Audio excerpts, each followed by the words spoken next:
Ministria e Arsimit ka dërguar në shkollën e Norovës vetëm një përfaqësues për të inspektuar punimet e shkollës. Pas deklaratës së ministres Vesna Janeva një ditë më parë se do të çojë një ekip në Norovë të Krushevës, sot kishte dërguar atje një arkitekt, i cili kishte bërë incizime të shkollës së vjetër dhe objektit të ri të ndërtuar nga prindët.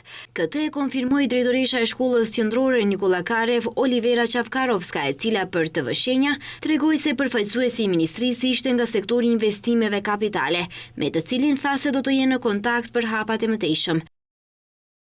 Ishte një përfaqësues i investimeve kapitale nga Ministria e Arsimit. E fotografoi objektin e vjetër, objektin dhe ato do të dërgojnë në ministri dhe më pas do të kontaktojnë për të parë se çfarë do të ndodhë. Nuk na dhan ndonjë afat kohor. Megjithatë, le të shpresojmë që problemi të zgjidhet. Edhe kryetari i komunës së Krushevës Tome Kristovski na konfirmoi zhvillimet në fshatin Norov, duke shtuar se ka disponim për të zgjidhur problemin, por tha se mbetet të shihet, se ka qenë vetëm një person dhe ka bërë disa incizime të shkollës, e konfirmon edhe Dashmir Jusufi, banori i fshatit të Norovës. Përveç kësaj ai tregoi se u janë kërkuar edhe dokumentet e deritanishme të shkollës që e kanë ndërtuar prindët.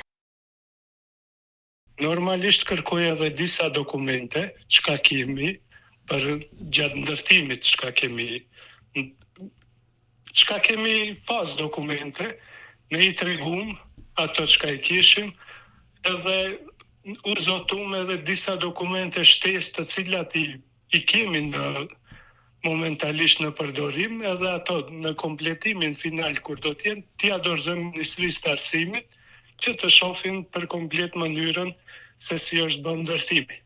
Objekti i shkollës që kanë ndërtuar banorët e Norovës dhe prona në të cilën është ndërtuar fillimisht duhet të legalizohen, që të ju lejohet vazhdimi i punimeve.